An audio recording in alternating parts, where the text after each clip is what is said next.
ಜೈ ಭೀಮ್. ಈ ವಿಡಿಯೋ ಮಾಡುವ ವಿಷಯವೇನೆಂದರೆ, ರಾಜ್ಯದಲ್ಲಿ ದೇಶದಲ್ಲಿ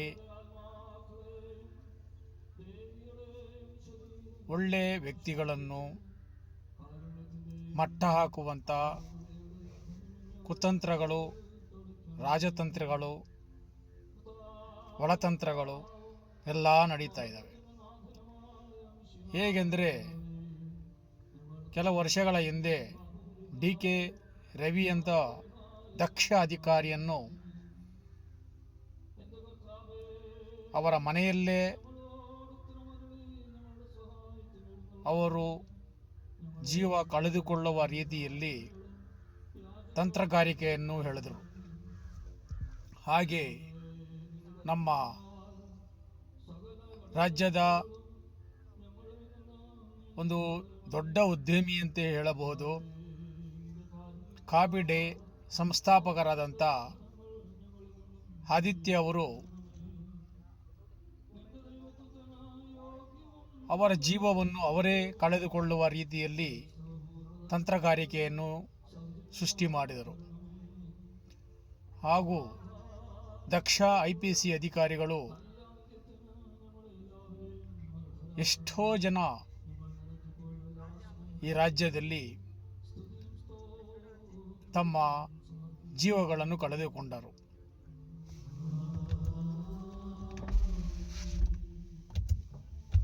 ಅಂಥ ದಕ್ಷ ಅಧಿಕಾರಿಗಳು ಈ ಥರ ಜೀವ ಕಳೆದುಕೊಳ್ಳುವ ಪರಿಸ್ಥಿತಿಗೆ ಹೋಗುತ್ತಾರಾ? ಸಾರ್ವಜನಿಕರು ಇದರ ಬಗ್ಗೆ ಆಲೋಚನೆ ಮಾಡಬೇಕಾಗುತ್ತದೆ. ಇದು ಯಾರ ಕುತಂತ್ರ, ಯಾರ ಕೈವಾಡ? ಇದು ನಾವು ಸಮಸ್ತವಾಗಿ ಚಿಂತಿಸಬೇಕಾದಂಥ ಒಂದು ಸಮಯ ನಮ್ಮನ್ನು ಕಾಡುತ್ತಾ ಇದೆ. ಆದರೆ ದೇಶದ ಸಮಸ್ತ ನಾಗರಿಕರಿಗೂ ಇಂಥ ದಕ್ಷ ಅಧಿಕಾರಿಗಳು, ದಕ್ಷ ಉದ್ಯಮಿಗಳು ತಮ್ಮ ಜೀವನವನ್ನು ತಾವೇ ಕಳೆದುಕೊಳ್ಳುತ್ತಾರೆ ಎಂದರೆ ನಂಬುವಂಥ ವಿಷಯವೇ? 2 ದಿವಸ ಹಿಂದೆ CJ ರಾಯ್ ಅನ್ನೊಬ್ಬ ಮಹಾ ಉದ್ಯಮಿ ಹಾಗೂ ಶೋಷಿತ ಸಮಾಜಕ್ಕೆ ಎಷ್ಟೋ ಅನುಕೂಲಗಳು ಮಾಡಿದಂಥ ಒಬ್ಬ ಉದ್ಯಮಿ ಹಾಗೂ ಸಿನಿಮಾ ರಂಗದಲ್ಲಿ ಅವರು ತೊಡಗಿಸಿಕೊಂಡು ಎಷ್ಟೋ ಶೋಷಿತ ಸಮಾಜಗಳಿಗೆ ಮಾರ್ಗದರ್ಶಕರಾಗಿದ್ದರು. ಅಂಥ ಒಬ್ಬ ಮಹಾ ವ್ಯಕ್ತಿ ತನ್ನ ಜೀವವನ್ನು ತಾನು ಕಳೆದುಕೊಳ್ಳುತ್ತಾರೆಂದರೆ ಯಾವ ತಂತ್ರಗಾರಿಕೆ? ಇದರ ಹಿಂದೆ ಇರುವ ಸಂಚು ಏನು? ಈ ದೇಶದಲ್ಲಿ, ರಾಜ್ಯದಲ್ಲಿ ರಾಜ್ಯಾಂಗ, ಕಾರ್ಯಾಂಗ, ನ್ಯಾಯಾಂಗ, ಎಂತೆಂಥೋ ಇಂಟೆಲಿಜೆಂಟ್ ಅಧಿಕಾರಿಗಳು, ಇಷ್ಟೆಲ್ಲ ವ್ಯವಸ್ಥೆ ಇದ್ದರೂ ಒಳ್ಳೆ ವ್ಯಕ್ತಿಗಳು ಅವರ ಜೀವವನ್ನು ಅವರೇ ತೆಗೆದುಕೊಳ್ಳುತ್ತಾರೆಂದರೆ ಇದು ಹೇಗೆ ಸಾಧ್ಯ? ಇದರ ಹಿಂದೆ ಇರುವಂಥ ಷಡ್ಯಂತ್ರವಾದರೂ ಏನು? ಆದರೆ ಎಲ್ಲ ಜನಕ್ಕೂ ಇದರ ಬಗ್ಗೆ ಇರುವ ಸಂಚುಗಳು ಅರ್ಥವಾಗುತ್ತದೆ. ಆದರೆ ಯಾರೂ ಇದರ ಬಗ್ಗೆ ಸಂಕ್ಷಿಪ್ತವಾಗಿ ವಿವರಗಳು ಕೊಡ್ತಾ ಇಲ್ಲ. ಮುಂದಿನ ಜೀವನ ಹೇಗೆ? ದೇಶದ ಪರಿಸ್ಥಿತಿ ಹೇಗೆ? ಸಾರ್ವಜನಿಕರ ಜೀವನ ಹೇಗೆ ನಡೆಯಬೇಕು? ಏಕೆ ದಕ್ಷ ಅಧಿಕಾರಿಗಳೇ ಏಕೆ ಸಾಯ್ತಾ ಇದ್ದಾರೆ? ದಕ್ಷ ಉದ್ಯಮಿಗಳೇ ಏಕೆ ಸಾಯ್ತಾ ಇದ್ದಾರೆ? ಈ ದೇಶವನ್ನು ಕೊಳ್ಳೆ ಹೊಡೆದು ಈ ದೇಶದ ಸಂಪತ್ತನ್ನು ತೆಗೆದುಕೊಂಡು ಹೋಗಿ ಹೊರ ದೇಶಗಳಲ್ಲಿ ಐಷಾರಾಮಿ ಜೀವನ ಮಾಡ್ತಾ ಇದ್ದಾರೆ. ಅವರೆಲ್ಲ ಯಾಕೆ ಈ ರೀತಿ ತಮ್ಮ ಜೀವಗಳನ್ನು ತೆಗೆದುಕೊಳ್ಳುತ್ತಾ ಇಲ್ಲ? ದೇಶಕ್ಕೆ, ರಾಜ್ಯಕ್ಕೆ, ಸಾರ್ವಜನಿಕರಿಗೆ ತಮ್ಮ ಜೀವನವನ್ನೇ ಅರ್ಪಣೆ ಮಾಡಿ ದುಡಿಯುವಂಥ ವರ್ಗ ಏಕೆ ಸಾಯಬೇಕು? ಇದು ಮುಂದಿನ ದಿನಗಳಲ್ಲಿ ಯಾವ ಮಟ್ಟಿಗೆ ಎಲ್ಲಿ ಹೋಗುತ್ತೋ ಎಂಬುದು ಅರಿವೇ ಇಲ್ಲದ ಒಂದು ದಾರಿ ನಡೀತಾ ಇದೆ. ಬಾಬಾ ಸಾಹೇಬ್ ಅಂಬೇಡ್ಕರ್ ಅವರು ಸರ್ವರಿಗೂ ಸಮನಾದ ಸಂವಿಧಾನವನ್ನು ಕೊಟ್ಟು ಸರ್ವರಿಗೂ ಸಮಾನವಾದ ಸಂಪತ್ತು ಬೇಕೆಂದು ಬಾಬಾ ಸಾಹೇಬ್ ಅಂಬೇಡ್ಕರ್ ಸಂವಿಧಾನ ಅಡಿಯಲ್ಲಿ ಸಾರ್ವಜನಿಕರು ಸಮನಾಗಿ ಬದುಕಬೇಕೆಂಬ ಸಂವಿಧಾನ ಅಡಿಯಲ್ಲಿ ನಾವೆಲ್ಲರೂ ಬದುಕ್ತಾ ಇದ್ದೀರಿ. ಆದರೂ ಆ ಸಂವಿಧಾನವನ್ನು ಕೆಲವು ನಾಯಕರುಗಳು ಕೈಯಲ್ಲಿ ಹಿಡಿದುಕೊಂಡು ಪ್ರಚಾರಕ್ಕಿಟ್ಟಿಸಿಕೊಳ್ಳುತ್ತಾರೆ. ಕೆಲವು ನಾಯಕರುಗಳು ಬಾಬಾ ಸಾಹೇಬ್ ಅಂಬೇಡ್ಕರ್ ಪಾದಕ್ಕೆ ತಮ್ಮ ಹಣೆಯನ್ನು ಇಟ್ಟು ನಮಸ್ಕರಿಸಿ ಬಾಬಾ ಸಾಹೇಬ್ ಅಂಬೇಡ್ಕರ್ ಆಸೆಗಳನ್ನು ತಿದ್ದುವಂಥ ಕಾರ್ಯಗಳನ್ನು ಮಾಡ್ತಾರೆ. ಇದು ದೇಶದ ಪರಿಸ್ಥಿತಿ ಏನು? ದಯವಿಟ್ಟು ಸಾರ್ವಜನಿಕರು ವಿದ್ಯಾವಂತರಿದ್ದಾರೆ, ಜ್ಞಾನವಂತರಿದ್ದಾರೆ, ಬುದ್ಧಿವಂತರಿದ್ದಾರೆ. ಇದಕ್ಕೆಲ್ಲ ನಾವು ಯಾವ ರೀತಿ ನಡೆಯಬೇಕೆಂದರೆ ಬಾಬಾ ಸಾಹೇಬ್ ಅಂಬೇಡ್ಕರ್ ಹೇಳಿರುವುದು, ರಾಜ ಹುಟ್ಟುವುದು ಪ್ರಜೆಗಳು ಓಟಿನಿಂದ. ನಮಗೆ ಸೂಕ್ತವಾದ ರಾಜರನ್ನು ನಾವೇ ಆರಿಸಿಕೊಳ್ಳಬೇಕು. ಅದು ನಾವು ಸ್ವಾಭಿಮಾನದಿಂದ ಓಟನ್ನು ಚಲಾಯಿಸಿ ನಮ್ಮ ಸಮಸ್ಯೆಗಳನ್ನು ಆಲಿಸುವಂಥ ಹಾಗೂ ಪರಿಹರಿಸುವಂಥ ರಾಜರನ್ನು ನಾವು ಆರಿಸಿಕೊಳ್ಳಬೇಕು. ಅಂಥ ರಾಜರನ್ನು ಆರಿಸಬೇಕಾದರೆ ನಾವು ಓಟನ್ನು ಮಾರಿಕೊಳ್ಳಬಾರದು.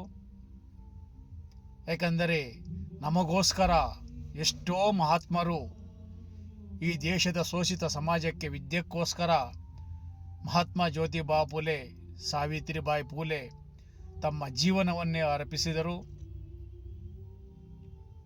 ಒಂದು ಮಂದಿರ ಇರುವ ರಸ್ತೆಯಲ್ಲಿ ನಡೆಯಬೇಕಾದರೆ, ನಡೆಯಬಾರದೆಂಬ ಕಾನೂನು ಇರಬೇಕಾದರೆ ಆ ಕಾನೂನು ಧಿಕ್ಕರಿಸಿ ಆ ಕಾನೂನಿನ ಸರ್ವರಿಗೂ ಸಮಾನಾದ ಹಕ್ಕು ಸಿಗಬೇಕಂತ ಹೋರಾಡಿದಂಥ ನಮ್ಮ ಪೆರಿಯಾರ್ ರಾಮಸ್ವಾಮಿ ನಾಯಕರ್, ನಾರಾಯಣ್ ಗುರುಗಳು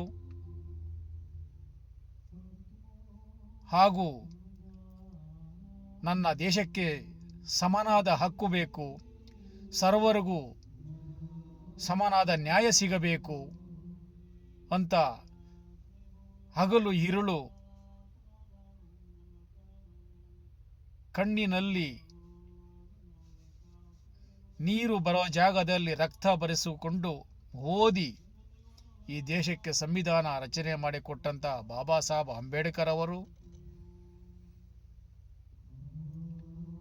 ಹಾಗೂ ರೈತರಿಗೆ ಬೆಳೆ ನಷ್ಟ ಆದಾಗ ಸರ್ಕಾರವೇ ಆ ಬೆಳೆಗೆ ವಿಮೆಯನ್ನು ತುಂಬಿ ಅವರ ನಷ್ಟವ ಪರಿಹಾರ ಕೊಡಬೇಕೆಂಬ ಕಾನೂನು, ಈ ದೇಶದಲ್ಲಿ ನದಿಗಳ ಮೂಲವನ್ನು ಯಾವ ರೀತಿ ರೈತರಿಗೆ ಅನುಕೂಲವಾಗುವಂಥ ಅಣೆಕಟ್ಟುಗಳನ್ನು ಕಟ್ಟಬೇಕೆಂಬ ಕನಸು ಬಾಬಾ ಸಾಹೇಬ್ ಅಂಬೇಡ್ಕರ್ ಕೊಟ್ಟಂಥ ಕನಸು.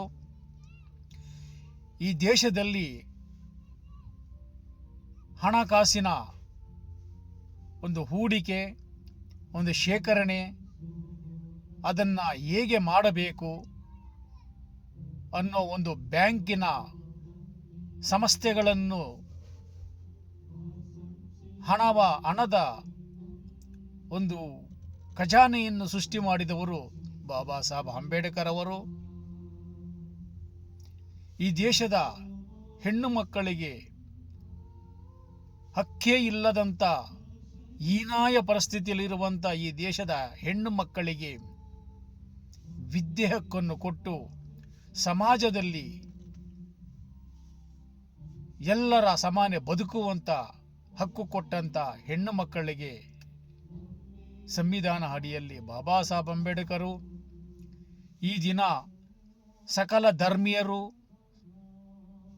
ಹೆಣ್ಣು ಮಕ್ಕಳು ಸಮಾಜದಲ್ಲಿ ಗೌರವದಿಂದ ಬದುಕುತ್ತಾರೆಂದರೆ ಅದು ಬಾಬಾ ಸಾಹೇಬ್ ಅಂಬೇಡ್ಕರ್ ಕೊಟ್ಟಂಥ ಸಂವಿಧಾನ. ನಾವು ಈ ದೇಶದ ಹೆಣ್ಣು ಮಕ್ಕಳು ಇಂದಿಗೂ ಅನ್ಯ ಧರ್ಮೀಯರು ಬಾಬಾ ಸಾಹೇಬ್ ಅಂಬೇಡ್ಕರ್ ಅವರನ್ನು ದಲಿತರ ರೀತಿಯಲ್ಲಿ ನೋಡುತ್ತಾರೆ. ಆದರೆ ಬಾಬಾ ಸಾಹೇಬ್ ಅಂಬೇಡ್ಕರ್ ಈ ಪ್ರಪಂಚದ 192 ದೇಶಗಳಿಗೆ ಜ್ಞಾನದ ಭಂಡಾರ ಆಗಿದ್ದಾರೆ. ಆದರೆ ಭಾರತ ದೇಶದಲ್ಲಿ ಇಂದಿಗೂ ಕೂಡ ಬಾಬಾ ಸಾಹೇಬ್ ಅಂಬೇಡ್ಕರ್ ಅವರನ್ನು ಶೋಷಿತರು, ದಲಿತರು ಎಂದೇ ಉಚ್ಚರಿಸುತ್ತಾರೆ. ಇಂಥ ಸಣ್ಣ ಬುದ್ಧಿ ನಮಗೆ ಏಕೆ? ಬಾಬಾ ಸಾಹೇಬ್ ಅಂಬೇಡ್ಕರ್ ಈ ಕಾನೂನುಗಳನ್ನು ರಚನೆ ಮಾಡದಿದ್ದರೆ ಈ ದೇಶದಲ್ಲಿ ಶೂದ್ರಾದಿ ಶೂದ್ರರು, ಶೋಷಿತ ವರ್ಗ ಈ ದಿನ ಸಮಾಜದಲ್ಲಿ ಗೌರವದಿಂದ ಬದುಕುವಂಥ ಹಕ್ಕು ಯಾರು ಕೊಡ್ತಾ ಇದ್ದರು? ಈ ಭಾರತ ದೇಶದಲ್ಲಿ ಶೂದ್ರಾದಿ ಶೂದ್ರರು ಸಂಸ್ಕೃತಿಯನ್ನು ಓದಿದರೆ ನಾಲಿಗೆಯನ್ನು ಕತ್ತರಿಸಬೇಕು, ಸಂಸ್ಕೃತಿಯನ್ನು ಕೇಳಿದರೆ ಕಿವಿಗೆ ಸೀಸಾಯನ್ನು ಊದಬೇಕು, ನೋಡಿದರೆ ಕಣ್ಣು ಕಿತ್ತು ಹಾಕಬೇಕು. ಈ ರೀತಿ ಹೀನಾಯ ಸಂಪ್ರದಾಯಗಳನ್ನು ಕೊಟ್ಟಂಥ ಮನಸ್ಮೃತಿಯನ್ನು ಬಾಬಾ ಸಾಹೇಬ್ ಅಂಬೇಡ್ಕರ್ ಧಿಕ್ಕರಿಸಿ ನಮಗೆ ಸರ್ವರಿಗೂ ಸಮಪಾಲು ಎಂಬ ಮಹಾ ಗ್ರಂಥವನ್ನು ಕೊಟ್ಟಿರುವಂಥ ಬಾಬಾ ಸಾಹೇಬ್ ಅಂಬೇಡ್ಕರ್ ಅವನ್ನು ಈ ದೇಶದ ಜನ ಇನ್ನೂ ಸಣ್ಣ ಬುದ್ಧಿ ಸಣ್ಣತನದಿಂದ ನೋಡುತ್ತಿರುವುದು ಎಷ್ಟರ ಮಟ್ಟಿಗೆ ಸರಿ? ಇದಕ್ಕೆಲ್ಲ ಮೂಲ ತಂತ್ರ, ಮೂಲ ನಾವು ಮಾಡುವಂಥ ಕೆಲಸ ಏನಾದರೂ ಇದೆ ಎಂದರೆ ಚುನಾವಣೆಗಳಲ್ಲಿ ಸೂಕ್ತವಾದ ವ್ಯಕ್ತಿಯನ್ನು ಆರಿಸಿ ಸೂಕ್ತವಾದ ಸ್ವಾಭಿಮಾನದಿಂದ ಓಟನ್ನು ಚಲಾಯಿಸಿ ಈ ದೇಶವನ್ನು ಉಳಿಸಿಕೊಳ್ಳಬೇಕು. ನಾವು 3000 ವರ್ಷಗಳ ಹಿಂದೆ ಗುಲಾಮರಾಗಿ ಬದುಕಿದ್ದೇವೆ, ಇಂದಿಗೂ ನಾವು ಗುಲಾಮರಾಗೇ ಬದುಕುತ್ತಿದ್ದೇವೆ. ಏಕೆಂದರೆ 3% ಇರುವಂಥ ಮನುವಾದಿಗಳು ಇಂದಿಗೂ ಈ ಭಾರತ ದೇಶವನ್ನು ಆಳುತ್ತಿದ್ದಾರೆ.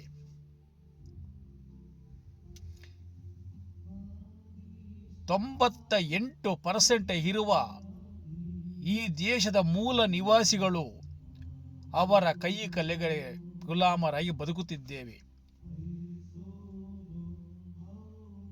98% ಇರುವ ಈ ದೇಶದ ಮೂಲ ನಿವಾಸಿಗಳು ಇಂದಿಗೂ ರಾಜ ಯೋಗ ಅನುಭವಿಸುವಂಥ ಸ್ಥಿತಿಯಲ್ಲಿಲ್ಲ. ಏಕೆ? ನಮ್ಮ ಈ ಭಾರತ ಮಣ್ಣಿನಲ್ಲಿ ಹುಟ್ಟಿದ ಬೆಳೆದಂಥ ಮೂಲ ನಿವಾಸಿಗಳಿಗೆ ಧರ್ಮದ ಅಮಿಲನ್ನು ತನ್ನ ಮೆದುಳಿಗೆ ತುಂಬಿ ನಾವು ಆ ಧರ್ಮದ ಅಮಲಿನಲ್ಲಿ ಧರ್ಮದ ಕಾರ್ಯಗಳನ್ನು ಮಾಡಿಕೊಂಡು ನಮ್ಮ ಮಕ್ಕಳನ್ನು ವಿದ್ಯೆಯಿಂದ ವಂಚಿಸುತ್ತಿದ್ದೇವೆ. 3% ಇರುವಂಥ ಮನುವಾದಿಗಳು ಎಂದಾದರೂ ಗುಡಿ ಗೋಪುರಗಳು ಕಟ್ಟಿದ್ದಾರಾ? ಬೀದಿಯಲ್ಲಿ ದೇವರ ಉತ್ಸಾಹ ಮಾಡಿದ್ದಾರಾ? ಗಣೇಶನ ಮೂರ್ತಿಯನ್ನು ಬೀದಿಯಲ್ಲಿ ಇಟ್ಟು ಉತ್ಸಾಹ ಮಾಡಿದ್ದಾರಾ? ಶ್ರೀರಾಮಚಂದ್ರ ಪ್ರಭುವ ಒಂದು ಕಾರ್ಯಕ್ರಮಗಳು ಎಂದಾದರೂ ಬೀದಿಯಲ್ಲಿ ಮಾಡಿದ್ದಾರಾ? ಯಾವುದಾದರೂ ಪರವಾಗಿಲ್ಲ, ಧರ್ಮದ ಪ್ರಚಾರದ ನಮ್ಮ ತಲೆಗಳೆಲ್ಲ ತುಂಬಿ ನಮ್ಮ ಮಕ್ಕಳನ್ನು ನಮ್ಮನ್ನು ಇನ್ನೂ ಗುಲಾಮರಾಗೇ ನಡೆಸಿಕೊಳ್ಳುತ್ತಿದ್ದಾರೆ. ನಾವು ಅವರು ಹೇಳಿದ ಹಾಗೆ ನಮ್ಮ ಮನೆಯಲ್ಲಿ ಒಂದು ಮಗು ಜನಿಸಿದಾಗಿಂದ ಸಾಯುವ ತನಕ ಈ ಮನುವಾದಿಗಳ ತತ್ವಗಳಲ್ಲೇ ಅವರು ಹೇಳಿದ ರೀತಿಯಲ್ಲೇ ನಾವು ಕಾರ್ಯಗಳನ್ನು ಮಾಡಿಕೊಂಡು ಇಂದಿಗೂ ಗುಲಾಮರಾಗಿ ಬದುಕುತ್ತಿದ್ದೇವೆ. ಎಂದು ನಾವು ಪ್ರಜ್ಞಾವಂತರಾಗುವುದು? ಎಂದು ನಾವು ರಾಜತಂತ್ರಗಾರಿಕೆಯಲ್ಲಿ ಮುನ್ನಡೆಯುವುದು? ಎಂದು ನಾವು ಕಾರ್ಯಾಂಗದಲ್ಲಿ, ನ್ಯಾಯಾಂಗದಲ್ಲಿ, ರಾಜ್ಯಾಂಗದಲ್ಲಿ ನಾವು ರಾಜರುಗಳಾಗುವುದು? 3000 ವರ್ಷಗಳಿಂದ ಗುಲಾಮರಾಗಿಯೇ ಬದುಕಿದ್ದೇವೆ, ಈಗಲೂ ಗುಲಾಮರಾಗಿ ಬದುಕುತ್ತಿದ್ದೇವೆ. ದಯವಿಟ್ಟು ಸಮಸ್ತ ನಮ್ಮ ಮೂಲ ನಿವಾಸಿ ಬಂಧುಗಳು, ಭಾರತ ಮಣ್ಣಲ್ಲಿ ಹುಟ್ಟಿ ಬೆಳೆದಂಥ ಮಹಾಪುರುಷರ ಆಳ್ವಿಕೆಗಳಲ್ಲಿ ಎಷ್ಟು ನಮ್ಮನ್ನು ಹೀನಾಯವಾಗಿ ನಡೆಸಿಕೊಂಡಿದ್ದಾರೆ. ಈಗ ಸಂವಿಧಾನ ಇದ್ದರೂ ಸಂವಿಧಾನದಿಂದ ಸಿಗುವಂಥ ಸವಲತ್ತುಗಳು ಶೋಷಿತ ಸಮಾಜಕ್ಕೆ ಎಲ್ಲಿ ಸಿಗುತ್ತಾ ಇದೆ? ಕೇವಲ 3% ಇರುವಂಥ ಜನ ಈ ರಾಜ್ಯದ ದೇಶದ ಸಂಪತ್ತನ್ನು ಅನುಭವಿಸುತ್ತಿದ್ದಾರೆ. ನಾವು ಇಂದಿಗೂ ಶೋಷಿತ ಸಮಾಜಕ್ಕೆ, ಎಷ್ಟೋ ಜನಕ್ಕೆ ಇಂದಿಗೂ ಒಂದು ಮನೆ ಇಲ್ಲ, ಸರಿಯಾದ ಪೌಷ್ಟಿಕ ಆಹಾರವಿಲ್ಲ, ಸರಿಯಾದ ವೈದ್ಯಕೀಯ ಚಿಕಿತ್ಸೆ ಇಲ್ಲ. ಹಾಗೂ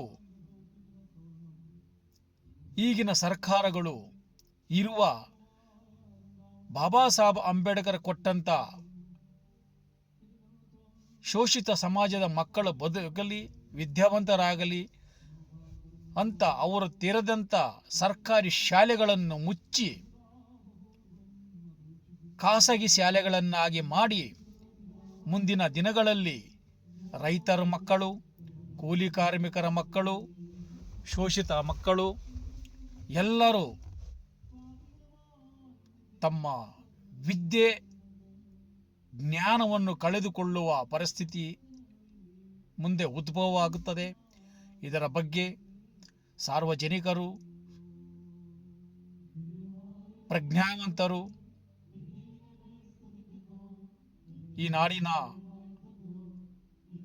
ಸಮಸ್ತ ಬಂಧುಗಳು ಇದರ ಬಗ್ಗೆ ಚರ್ಚಿಸಬೇಕು, ಧ್ವನಿ ಎತ್ತಬೇಕು, ಸರ್ಕಾರಕ್ಕೆ ಮನವರಿಕೆ ಮಾಡಿಕೊಳ್ಳಬೇಕು. ನಾವು ನಮ್ಮ ಮಕ್ಕಳನ್ನು ಧರ್ಮದ ಅಮಲಿನಿಂದ ಮುಕ್ತಿಗೊಳಿಸಿ ವಿದ್ಯೆ ಜ್ಞಾನದ ದಾರಿಯನ್ನು ತೋರಿಸಬೇಕು. ಪೂಜೆ ಪುರಸ್ಕಾರ ಏನಿದ್ದರೂ ನಮ್ಮ ಮನೆ ಒಳಗಡೆ ಇರುವಂಥ ದೇವರ ಕೋಣೆಯಲ್ಲಿ ಮಾತ್ರ ಇರಬೇಕು. ನಾವು ಹೊರಗಡೆ ಬಂದಾಗ ಸಂವಿಧಾನವೇ ನಮಗೆ ಶ್ರೇಷ್ಠ, ಸಂವಿಧಾನದಲ್ಲಿರುವಂಥ ಆಶೆಗಳೇ ನಮಗೆ ಶ್ರೇಷ್ಠ. ಸಂವಿಧಾನದಲ್ಲಿ ನಮಗೆ ಕೊಟ್ಟಂಥ ವಿದ್ಯೆಯನ್ನು ಕಲಿತು ನಾವು ಈ ದೇಶ ಆಳುವಂಥ ರಾಜರುಗಳಾಗಬೇಕು. ಇದು ನನ್ನ ವೈಯಕ್ತಿಕ ವಿಷಯವಲ್ಲ.